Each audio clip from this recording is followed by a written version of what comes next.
Welcome to the DevLaunch podcast, bringing you insights from industry experts on how to grow the digital agency you love.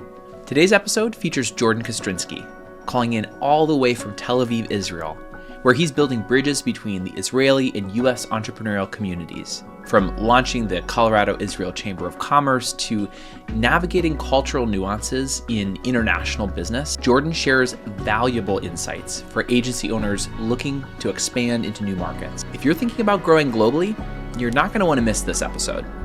Let's dive in.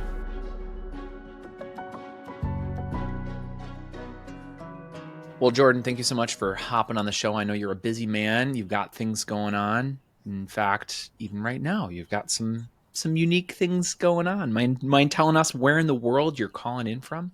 Yeah, sure. So I'm calling in right now from Tel Aviv, Israel.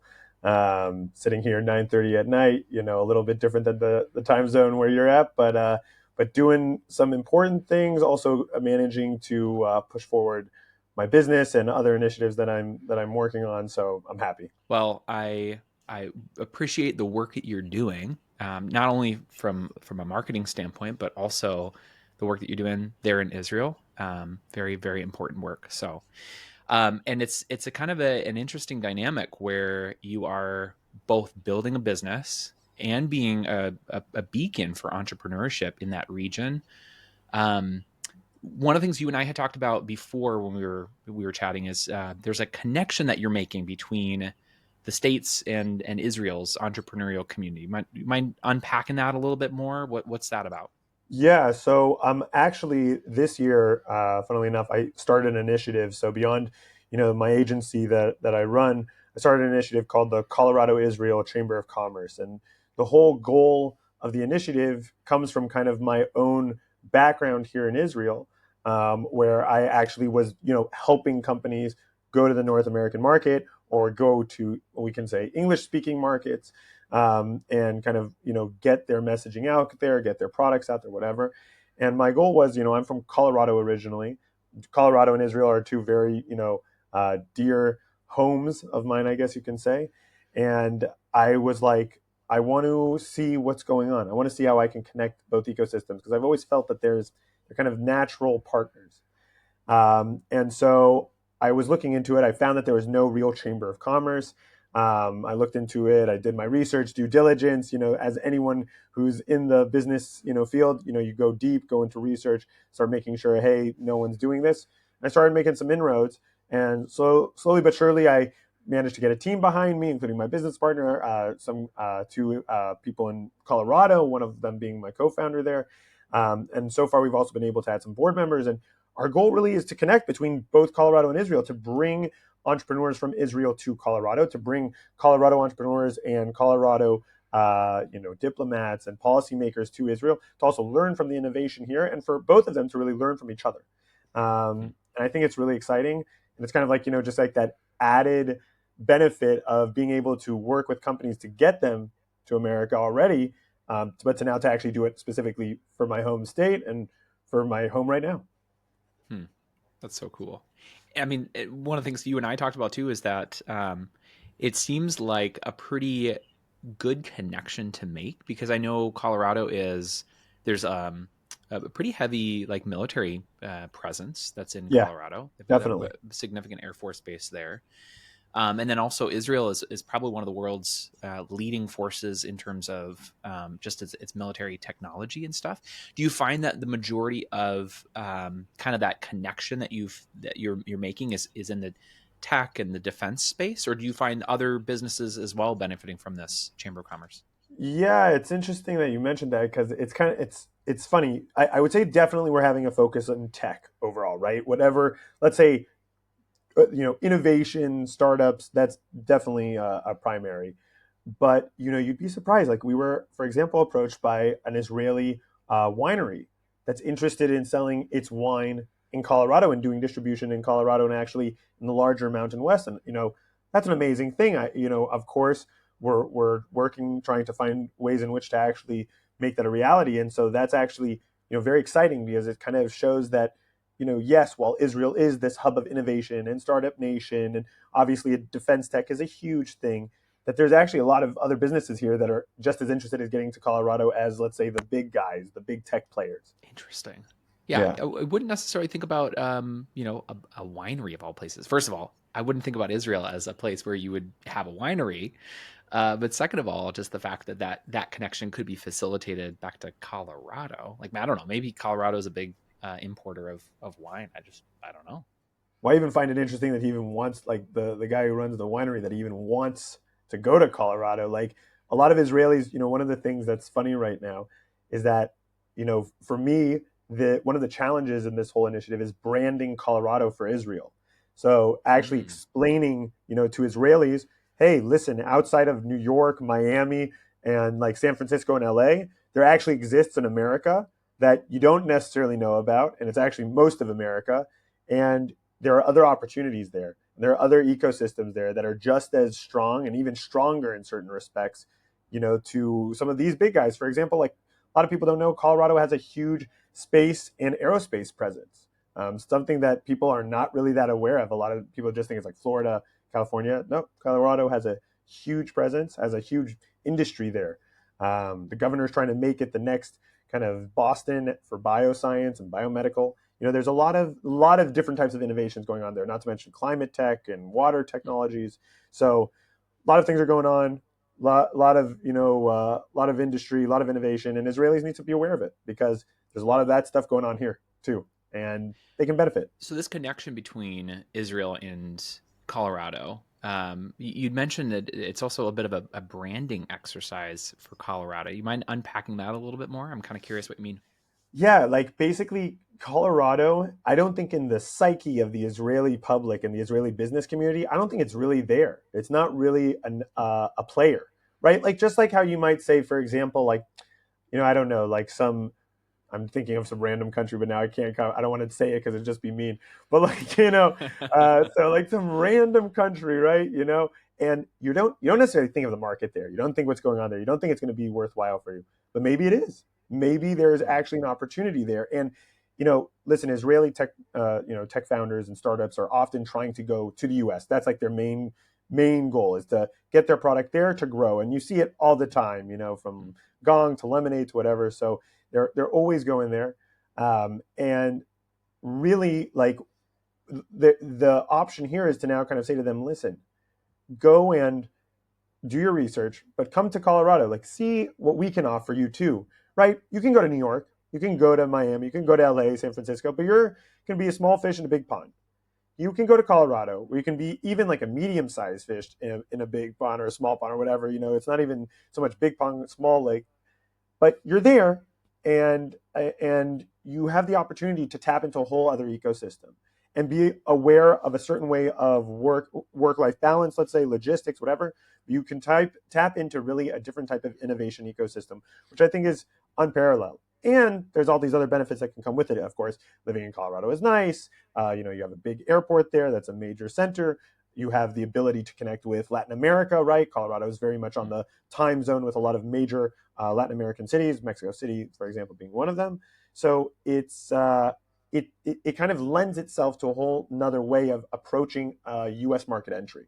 And so that's kind of what I mean when I say Colorado has to be branded in the mind of Israelis as a new place, as a new destination. It's like they don't know about it. It's kind of a secret that people aren't aware of. You know what I mean? And we have to get them to become more aware of it. Of course, there's some people who know about it and whatever, but the vast majority, I'll tell you, having lived here now 8 years, every time people are like, "Where are you from?" I'm like, "Colorado." They're like, "Oh, okay."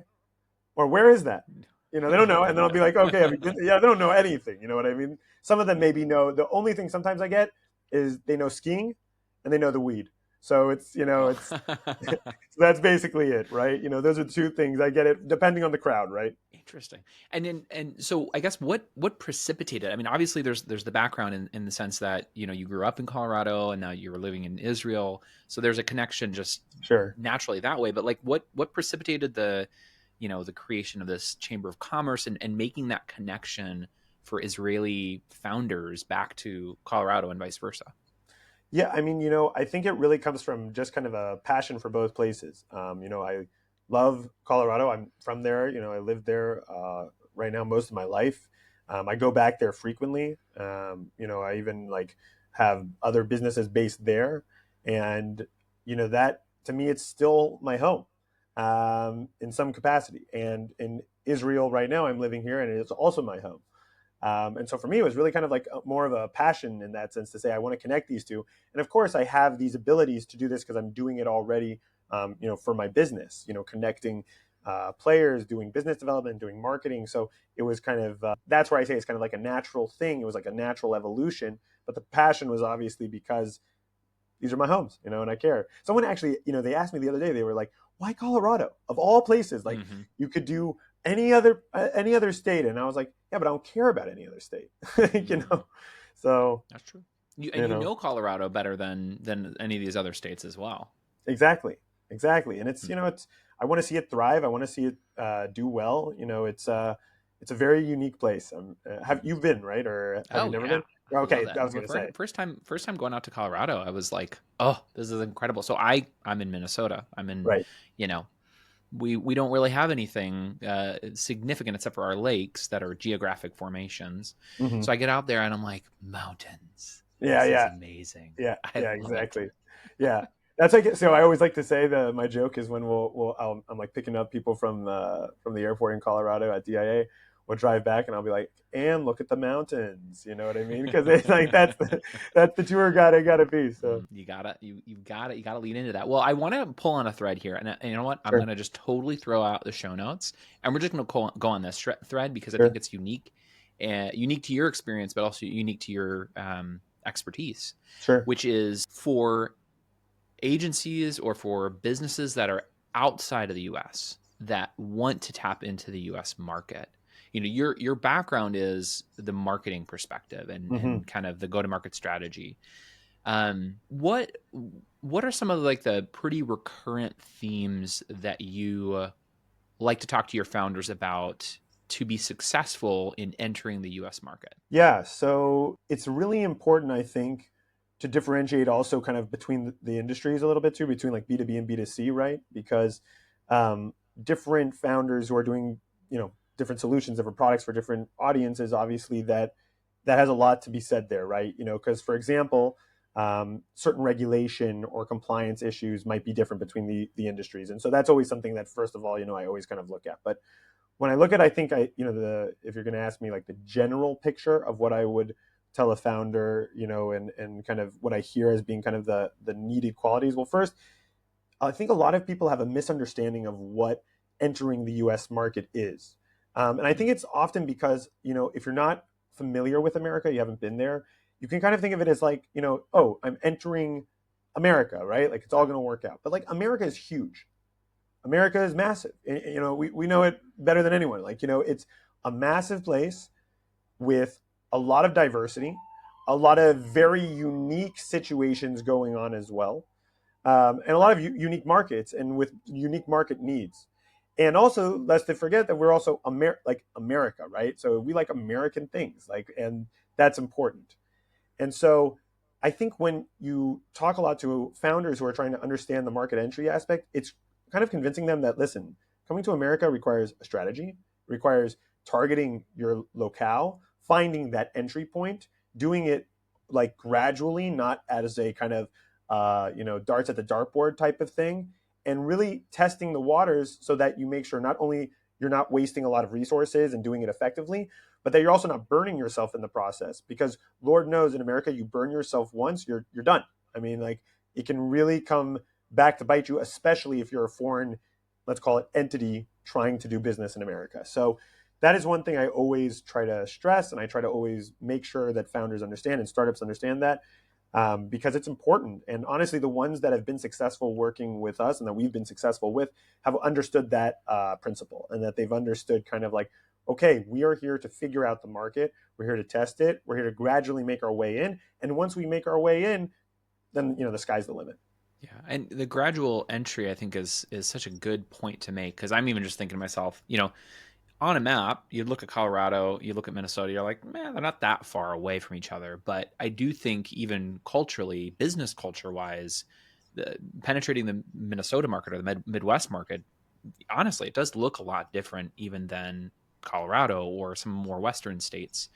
And so I think it's a really good point to make. So when you're advising founders, especially Israeli founders, in terms of entering the U.S. market, it sounds like one of your biggest piece of advice is start with a specific locale rather than trying to make a big splash in the entirety of the United States. Right. Or start with like a point. Like don't just go in and say I'm going, like right now, for example, in Israel, I think, just using my residence as an example, right? It's not a huge country, right?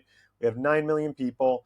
It's, the size of New Jersey, right? It's not a big geographic area as well. And it's kind of, it's located in one place, right? It's not spread out or anything like that. It's really where it is. It's easy to say, I want to go to Israel. I want my product to get there in a certain sense, right? It's easy. Obviously, you have to penetrate the market, whatever. We're not going to get into those specifics. But it's easy to say, I'm going to go to Israel and I'm going to just do, a marketing campaign there. It's easier because your options of, say, let's say major urban areas to get a major audience is smaller. A lot of people live in the center. They live in even specific cities like Tel Aviv or Jerusalem. Obviously, there are some other bigger cities, but even then, they're not as notable. And if you still wanted to, again, you're talking about maybe 2 cities, 3 cities, 4 cities, something like that. Like that's where you could get a major mass. In America, you can go just about anywhere and get sometimes major masses, but you don't know if you're answering their solution. You don't know if it's going to work for them. You don't know if they're interested. You don't also know if your messaging is actually right at the moment to get in there and actually create that difference. And so to just say, okay, I'm going to go for the Eastern Seaboard, right? Let's call it like that, right?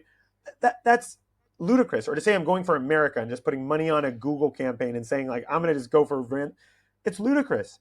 Why don't you pick a location that based on market research or based on some understanding of the market or other opportunities that are there, you say, okay, I'm going to focus, let's just say, on the New York area, maybe even New York tri-state, maybe just New York City, maybe even just Manhattan, and see, how to really target my messaging there. Now, obviously, I'm talking maybe about digital ads, but this can be for anything. You can support it with organic social media. You can support it with guerrilla marketing. You can support it with traditional media and PR. So it's not impossible to do these types of very targeted market entries, but of course you have to do it in the right way and with the right understanding. And I think a lot of people just get very impatient and they don't want to do that. So it's sometimes convincing them, hey, listen, do it the right way, do it slowly, get yourself to that point. For example, there are times we get approached sometimes by companies that they want to go yesterday to America, and you talk to them, their website is in broken English. They don't even have a really strong LinkedIn presence or anything at all. Their social media is below par. What do you want me to do for you? Exactly, like how let's get you to that point so you're ready to get to America. And I think these are things that you always have to kind of recognize. Wow. So you're saying there's even probably some pre-work to be done before you want to even try to broach the subject of we're going to penetrate the American market. 100%. And I think that's something that, again, a lot of founders probably all over the world, I see it specifically in my area in Israel, but I see it in also when I've worked with, let's say, Italian founders or Slovenian founders or Indian founders or whatever, the different countries that we've worked over the years. People don't always understand the legwork it takes to get into a market like America. It's just a lot more complicated, in the context that it's very easy once you've made your headway to start growing from there. But, you have to gain trust. And to do that, you have to come off professional and, in a sense, American, because Americans like to feel that they're dealing with someone who gets them. So, if you come in there with broken English, weird colors that don't mean anything to them, hard to pronounce name, no social media presence, so you look like a scam, and then weird and aggressive ads. Okay, great. Like, what do you want me to do for you? Like, what are you explaining? What do you think's going to happen? And it doesn't matter. It's not anything that, yeah, of course you put out that one thing. Maybe you do something unique. Sure, of course, there's plenty of outliers, but that's not the general rule. Yeah. I mean, so there's a lot of cultural transition and translation that needs to take place. But Sure. one thing I would imagine, you're probably doing a lot of work with product-oriented businesses, right? Or do you also do service-oriented businesses as well? Less so, I would say. I have worked with them in the past, but not like right now when I think to it, most of my clients are in like, product or nonprofits actually. So Yeah. Okay, that makes sense. So I guess if you can venture a guess, or just with your extensive experience with more product-oriented businesses, do you think the strategy in entering the U.S. market, or trying to be a company that's not located in the U.S. but selling into the U.S., do you think the strategy looks a lot different for a product-oriented business versus a service business, or do you feel like it doesn't matter if you're service or product? The entry into the US still like requires the same kind of core competencies. yeah, it's interesting. I think it still requires the core competency. I'll tell you why. Because actually, while I don't necessarily work with tons of service agencies in getting themselves to America, I actually work with, like first of all, I work with my own business getting myself to America, though we do have an American branch. But at the same time, like I've worked with American service companies that are trying to figure out how to work with also foreign service companies as well, which is an interesting topic in its own right. But one thing that I think is that you have to still come off American to work with service like American service companies, or to work with American companies in general. So one of the things I think that when you're kind of an expat agency owner, let's call it, that can be very beneficial is you understand the American market. You actually understand Americans, and you have the ability to, if you're good at your job, obviously, to make inroads there. The best news is that you might even live in a place where, because of the cost of living, you could actually even, I mean, I hate to put it like this, but undercharge your competitors in America and go for it, and actually still live very well, by the way, like still live incredibly well. And it depends. I was just talking last week to a guy who moved to Thailand about 10 years ago to open his marketing agency there, and he has not looked back since. Okay, Israeli guy, I will say, but not American, but still hasn't looked back since. And he lives very well. And he still charges, actually, he's got himself up to the point where now he can charge more. So he's just naturally kind of more competitive with the market here. But he said he was started out low and he was doing well. He was living incredibly well. Now, obviously, he's living like a king. So it can work very well for you. But I think, listen, you have to come off and say, hey, I'm still American. I understand the American market. So I have to still come off American while I live abroad. And I am maybe still also gunning for the local market as well. So that's just, I think, something to always take into consideration. Is it's never a game of like, oh, I can just kind of lay off the gas. It's like, no, you have to talk to the American market. You have to come off serious. You have to come off professional, good English, good presence, not looking like a scam. It's just like anyone in that sense, Yeah. in any market, right? So Yeah. I mean, one maybe like caveat I'd put to that, come off serious, is I think that there's a need to be professional, but I don't know if this has been your experience. I almost feel like there's a shift that's happening in the American professional mindset, which is to say, we don't want to be overly stuffy. You even just look at it in the trends on video calls of the number of people who are dressed to the nines versus people who are just in like black t-shirts and stuff. I think there's yeah, definitely a social trend. I mean, you talk about millennials and Gen Z kind of now entering the workforce, or not entering the, sorry, we're in the workforce. We're yeah, yeah. dominating the workforce now. And so we're shifting the culture in America. And so I think, yeah, I think definitely being professional, but maybe almost not being too polished. There's like this fine line I think you probably have I know what to you mean. walk. Yeah, Yeah. let me even change my words. I don't even mean serious. What I meant more Mm. is like, take it serious. Don't be serious. Like, I don't Yes. care. If you want Yeah. to brand yourself, do brand however you want. Like, talk however you Hmm. want, but do it in the way that Americans can feel that they're talking to an American, right? And do Yeah. it in the feel that they get that they're speaking to someone who, I'll just say it like this: take English correctly, that can get the idea across, that it's not in broken. I can't tell you how many times, even it's amazing to now, even with like ChatGPT, that I'll come across founders who really come to you and say, "Oh, look at this," and it's like you can't understand what they're trying to get through. So it's like, you can come off funny, serious, in between, whatever you want to, sarcastic. I don't care, but do it in correct phraseology, that whatever, that's going to get it through to the American audience. That's going to really show that you're, in a sense, serious about making your mark. So Hmm. That's, yeah. I mean, that is super important.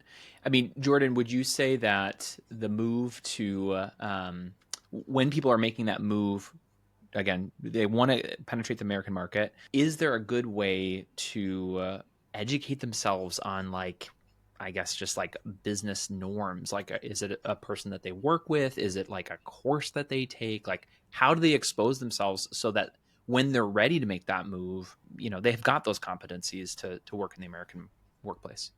Yeah, for sure. So I think first of all, when you're kind of exploring anything these days, right? Obviously the easy answer is to say, oh well, have you heard of Google? But like, it's beyond that. I mean, I think it's really connecting with certain types of bodies, let's call it. So first would be seeing how you could get market research, right? Seeing if you're really interested in going to America and figuring out, get market research on the industry that you're actually trying to penetrate. Learn about it, learn about associations that might exist, learn about places in the US where that industry has maybe more of a presence and less of a presence, so that you're aware of that. One way to do that is also to connect to places like a chamber of commerce, or to connect to other institutions like that might exist in these states. I think that people don't always understand that you can do those types of things, and that's what a lot of these associations are there to do, is to actually kind of provide that information in a sense free of charge. It's what we do, and it's what other places do. And these even include professional associations, in America, in individual states that actually provide this type of service. So I definitely think sometimes people make it harder than it seems, but it's like, think about it, look at these types of things. Now, if you don't even know that these associations exist or that chambers of commerce don't exist, I think it's then you have to start looking at other kind of larger bodies, which is saying, okay, like, how do we look at, let's say, something having to deal with America, American business, the American consulate even can sometimes have this type of information. So people need to kind of go for that type of information, look for it. And that's beyond any just Google search or whatever. Obviously now with AI, you can maybe even type in certain questions and they'll come up with a list of things, which is even more easy. But this is the kind of direction I would say is, obviously kind of connect with these types of local organizations, because they're also the guys who at the end of the day can help you make the connection and make it in the right way, and make you understand whether it's worth your time. There are people we have told already in our nascent, existent basically, right? That it's not really worth their time working with us because we don't have the in for them. And that's fair, because maybe the industry is not right for them there. And that's okay. So I think it's also being real and not wasting your time in that sense. Well, and this goes to speak to why it's beneficial that you have started a chamber of commerce between Israel and Colorado. I mean, that's just one way that people, especially in the Israeli market, can find inroads into the U.S. is through that chamber of commerce. So good call out on chamber of commerce. You'd said something earlier about the inverse. So U.S. based businesses looking to port their solutions or sell to other markets. Mm-hmm. Would you mind sharing from your experience? Because it sounds like you've worked with people in this scenario before. Mm-hmm. Would you mind sharing maybe pitfalls, common pain points or issues you've seen American businesses make when they try to take their service or product abroad? Yeah. So, I mean, I think there is one thing, and I think you said it early on too, is like the whole idea of culture.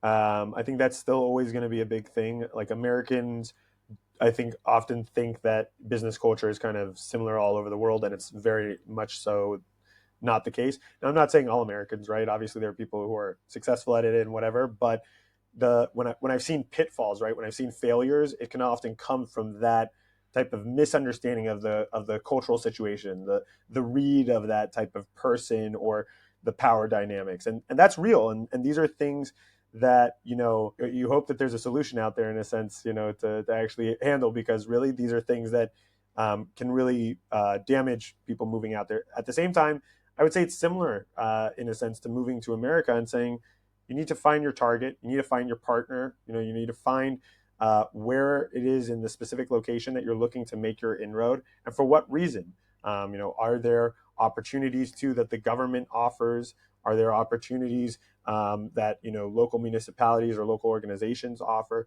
And beyond that, are there reasons why you shouldn't move to certain places based on a number of factors, whether it's compliance or other things? And so I think these are some of the pitfalls I've seen. It's generally like on that level, though. I would say it's kind of more on the top strategy. It's like once they kind of get here and they figure it out, they tend to do pretty well, because a lot of the times they'll mesh in with kind of like the local ecosystem, and it's easy enough.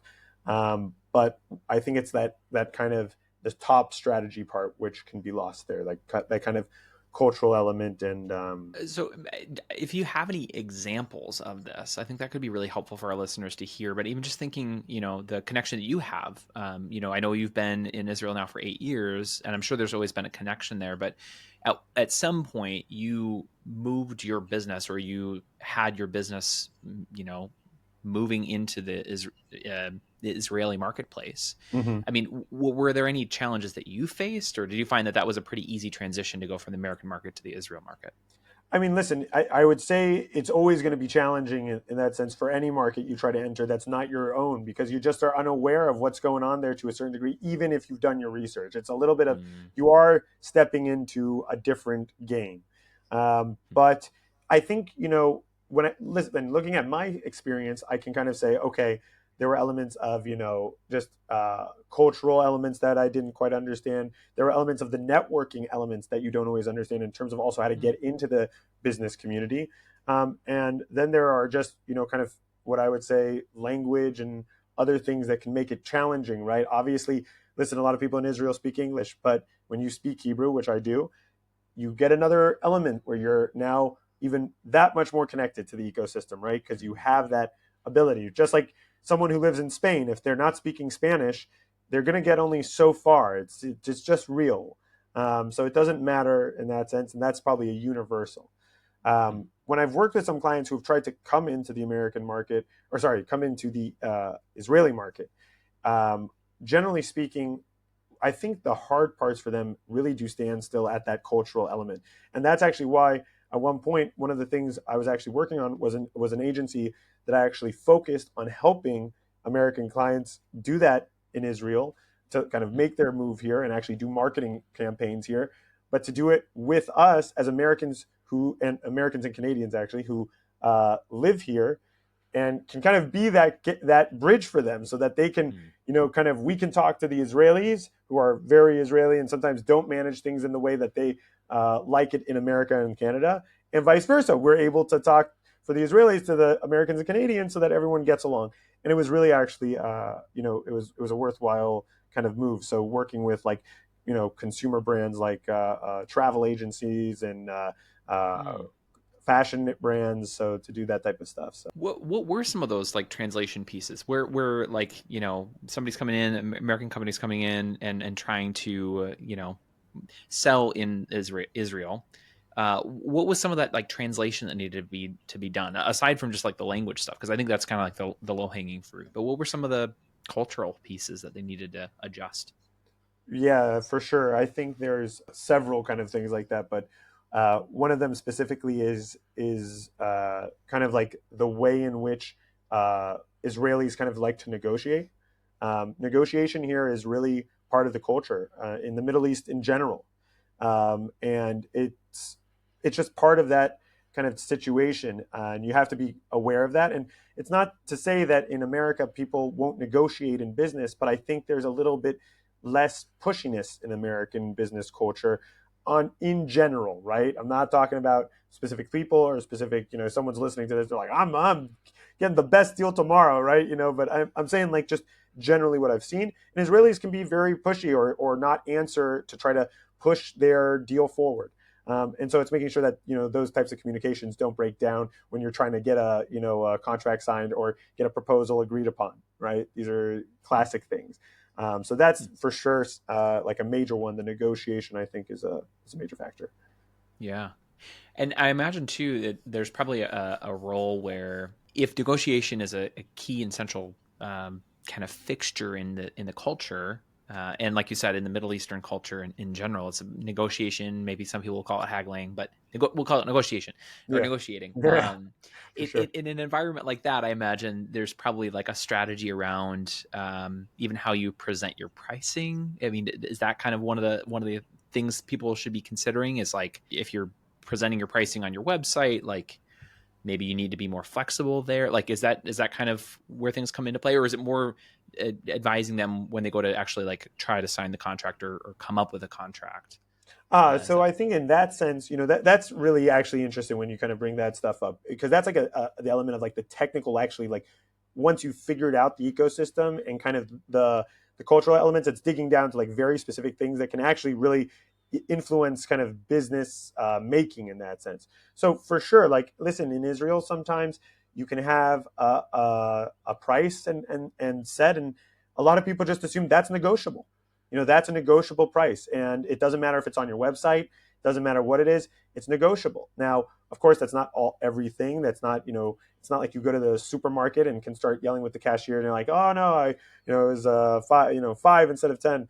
It's not how that works. But in a situation like a business a service oriented agency or something like that, people might try to start really negotiating with you and getting to a certain price based on other factors that are not necessarily based on kind of like packaging, which might be kind of how we see it in America, let's say. And that, I think, is something that in any new ecosystem you go to are kind of nuances to the business culture that you start picking up on and figuring out how then to make your own situation like that. For example, I think in America, you have to be very contractual. People like contracts. They want them. Not only do they want them, they might not even do business with you if you don't have a contract, and a good one at that. And so a place like Israel sometimes works a little bit more on my word is my word. And it's not uncommon. It's not that it happens again in every situation. I'm sure it's not happening necessarily at $5 million deals, right? Though maybe I could be mistaken. But it's not uncommon for that to happen and to sometimes be okay with that being the situation. So again, you have to figure that out. First of all, is that something you're willing to put up with? And second of all, if you are willing to put up with it, how are you going to manage that? Because at the end of the day, you have to say, maybe it's something worthwhile, maybe it's not. I can tell you, for example, that no matter what, I have stopped the whole word of mouth type of thing. I don't go with that. For years, I haven't agreed to that because I realized that while that's a thing here, and it's a little bit more so than I was accustomed to in America, I was not about it. So I stick with contracts, people working, and that's it. But at the end of the day, you still have elements of business conversations that can lead to, hey, but like we don't really, need that type of agreement. And you're like, no, we really do. We actually do. Yeah. Interesting. Well, there's definitely a lot of costs and complexities. You talked about, just the cultural element. And then also you've talked about regulatory complexity. I mean, I experienced this myself working in corporate America with a multinational company where we had branches in India and Brazil and China and like some very complicated places to try to navigate. So I get that, the regulatory complexity. I would assume many people listening to this or other founders, agency owners, they'd think to themselves, that is so complicated. Why would I ever consider taking my business, service, or product and porting it overseas? Like, why would I sell to a different market? What goes into the calculus for determining whether it's good for us to move to a new market? Yeah, it's so interesting, right? To decide to actually think about that, because you were also you went to Turkey for a little bit too, so you also like understand that type of, you could say wanderlust, but also like, kind of why you might do something like that. I think it's really a personal like decision at the end of the day, because yes, I could make the argument that, you can make more money, you could save more money, living like the guy in Thailand, different qualities of life, all these types of things. And there's a lot of truth to that. There's also some places that you go that's not so true. Or maybe the quality of life is even the same or, kind of more expensive. It's real. So I can't make that decision for someone. But what I can say is that if you're into kind of exploring new markets and actually seeing how you can leverage your American connection to do business, you should be seeing how you can live abroad and doing business, because at the end of the day, that's what you have as kind of an asset, is that you are American, you are abroad, you come from a strong economy and a strong market where people are interested in working with it. See how you can leverage it. And if it's worthwhile for you to also live in that place too while doing it, why not? And I think that would be the kind of the lifestyle sell, because then you have to also decide if that's really for you, right? You might want to live, I'll just say, you could maybe make a better living in Thailand, but then you also have to live in Thailand. Is that what you want? Yeah. Right. So. Yeah, that's a really, really good point. And I think you're definitely touching on that lifestyle piece and being able to work from wherever you want to in the world. But I'm even just wondering from a business standpoint, like if let's just say there's somebody who watches this, or just because they know you through your experience in Colorado, they come Hmm. to you and you're like, hey, we're a business, we're located in Colorado, we're thinking maybe it's time for us to explore going and selling into the UK or to Spain or to Brazil or some of these other different countries. Not necessarily saying that you're the expert in this, but you do have experience going to a Yeah, new market. for sure. Well, I guess, would there be anything that you would say that you would caution them against? Like, is there any like red flag in your mind that you'd be like, well, maybe your business is not ready to really go to a new market? I think beyond financial worries that they would have to know about, right? Because there are logistical concerns about, if you're trying to open offices there or hire people or whatever. So monetarily, like for sure, like if they're not ready, I would say it's also like if they haven't done the actual research about the place they're trying to go to. Mm, So that meaning beyond just knowing like, oh yeah, London is cool and a big city and there's a lot of tech there, but knowing like that there's a space for you, let's say in London, or that there's a space for you in Madrid. And what do I mean by that? That there's a need for your services, right? If you're just another video company going and opening an office there, maybe there's a reason you should, because you started getting into European filmmaking, you're trying to get to European festivals, you want to break into that scene. Maybe there's a reason for that. You've done your research, you understand the clubs, the associations, the movie house, whatever it is. Go for it. Then maybe it's really worth your time, especially if you also have the money for it, and can do that logistically. On the other hand, if you just think Madrid's cool and UK is cool and it could be a fun time, well, don't. I'm not saying you won't succeed. It might be a trial by fire, but don't be surprised also if the opposite happens and it's a little bit more likely to. that's good. Yeah, that's very important. So we're gonna circle back real quick because I want to tap into some social media related Sure. things. Um, we've been talking about moving to new markets and the cultural differences. I myself, at least from an American perspective, am inclined to believe that with the proliferation of social media, the TikToks of the world, the Facebooks, the whatever you name it, social Sure. platform, there's a growing sense in which the youth, the younger generations, even though there's cultural nuances between the different countries, the gap is starting to be bridged a little bit more. That's just my general sense. From your perspective, living in the part of the world that you live and being involved in the marketing that you are, is that your perspective when it comes to social media? Do you feel like there's the gap is relatively small? I think the connection gap is relatively small. I still think that in a certain way, there's still very much kind of cultural enclaves within social media that kind of make it so that people are still different and diverse. But listen, there's no doubt that everyone saw, when Trump got assassinated, or is it got assassinated, got shot, Attempted, yeah. attempted assassination. Sorry, Yeah. and basically, there's no doubt anyone saw that. It was all communicated in different languages. There were people making parodies or memes or whatever in their own languages with their own cultural, significance. But everyone saw that, and everyone was a party to it, and a lot of people saw it, and especially the youth, or the ones using it the most, are seeing it. So, even from like, let's say a business perspective, right? If you're on social media, if you're making high quality content and you're, let's say, Nike or Coca-Cola, obviously these are brands that kind of bridge the gap generally because everyone wants them. But you really can see that people all over the world are getting influenced by that type of media. Sure, it might be culturally specific, but they are kind of getting affected by those types of companies. So I do think it's real.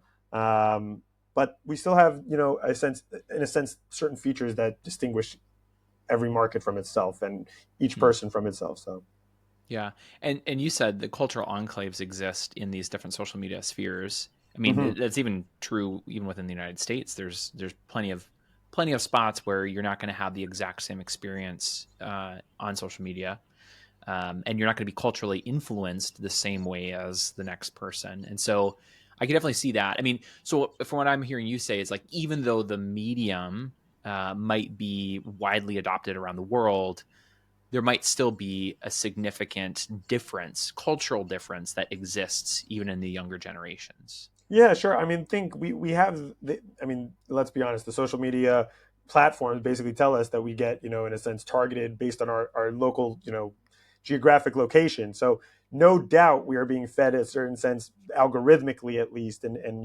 technologically based, a certain level of a feed that is geographically specific, and within that happens to be the cultural specifics.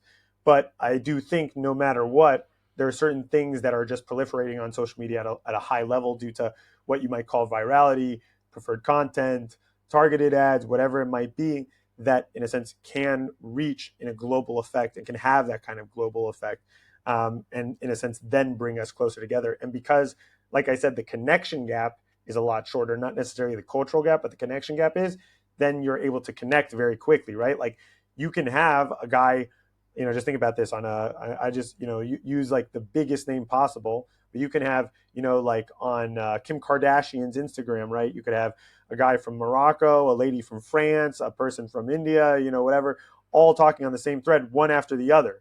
The connection gap is incredibly tiny. I mean, they could just hit the guy above them and send them a message, basically. But that doesn't necessarily mean that they're going to understand each other, get along, have the same cultural experience. You know what I mean? Sure. Yeah, that makes a ton of sense. Yeah, their local experience is going to be very different. Do you think with this information, obviously we're talking about Instagram and Facebook, some things that are more personal social media platforms. Mm-hmm. If we're looking at a platform like LinkedIn, Mm-hmm. and maybe tying it back to our kind of theme here, talking about entering new markets, Mm-hmm. is it simply whatever I'm doing in the United States from a US, LinkedIn content perspective is going to also then resonate if I wanted to then bring that to Israel or to Spain or to Brazil or wherever else like that? Like, is it safe to assume that, or should I assume that we need to kind of like totally rethink our strategy to get into that other country? Yeah, I think you definitely have to kind of be local with your content if you're trying to break into that market, right? So it's one thing if you're uh, living abroad, let's say, but only focused on the American market. Then you can continue doing your content whatever way you want because you're talking to the Americans, right? And if you already have that down, going and living in Thailand, right? If that's our example of the show, it's fine. But at the end of the day, if you're trying to, let's say, bridge the gap and talk to the Thai people, to talk to the Israeli people, to get them to work with you so they go to America, so you can leverage that Americanness and that asset, well, then you need to figure out how you talk to them and how you kind of localize your content for them, whether that's doing it in their language, whether that's talking about the problems that they might encounter along the way to doing that exact goal that you're offering them and answering those kind of problems for them. So I think that's something that you always have to address. You have to see if it's really relevant also for your business model, and then how you can apply that. Yeah. Maybe one last question before we wrap things up is Sure. you're talking about when it comes to social media, or you're just talking about like, because of the proliferation of technology, there's the connection gap versus the cultural gap. The cultural gap still exists. Maybe it's shrinking slightly, but for the most part, it still exists there. But technology via social media has caused the connection gap to decrease. Mm-hmm. When it comes to doing the work of actually porting into that next country, I mean, like, are we just talking about like hiring a local social media agency, or like who helps you navigate I guess those translations and those transitions? Yeah, I think it's a hard question it's actually a hard answer, I think, because it's not the same. It's not a cookie cutter answer. That's the truth. It's Mm, not a cookie cutter answer for just how do you go abroad. And I think that's also something like to kind of end in a sense the show on is really, it's like it's not cookie cutter. And that's what I've been saying kind of the entire time. You have to do your research. mm, You really have to mm, understand where you're going. Who can help you? If you're really trying to make that on the ground presence activity, you need to connect with like maybe a local PR firm, maybe a local social media agency, maybe a mm, local content creation agency, maybe a local web designer who can localize your content, make it relevant for that audience, especially if it is that you're trying to connect there. I cannot tell you the amount of times where people have wanted to work with me simply because I'm American. I might, obviously I provide a good service. They, come back, they recommend and whatever, but they basically, the thing that puts me over the edge compared to someone else is that I'm American. So I kind of know what Americans want. I've worked with them. I've gone, even now that I live abroad, I still go all the time and I'm talking to Americans. So it's like, I'm not that far removed. So in that sense, I have that local connection for them that they appreciate. So if you're trying to have that type of connection, go for it. If not, it's more of a kind of, you have to feel it out yourself. Maybe it's worthwhile for you to have that local agency. Maybe it's worthwhile for you to do a few ads and test the water yourself before figuring that out if you want that agency. That's a little different. But that's really how it would go. And I think, like I said, it's not cookie cutter. It's very market specific. Some places, for example, too, they don't work on anything but having that personal connection. Some places you need, you're okay doing Zoom calls, let's call it, right? Or having that, remote guy. So yeah, that's how I'd say. Yeah. Well, I really appreciate your perspectives. Like I said at the beginning of the show, I just totally threw my show notes out because I was like, you know what? I feel like this is the thread that we need to be pulling on here. And this was very insightful for me. And, as people are listening to this, my hope is that there's going to be a couple of people who are listening that are saying, I am in that spot where I do want to move into the American marketplace, or vice versa. I'm an American company and I'm considering working abroad. And they've heard some of the stuff you're talking about today. Clearly, you've got some experience in this. Where can people go to connect with you or follow your story for JB Upskill? Yeah, sure. So obviously, you can find me on LinkedIn, Jordan Kastrinsky.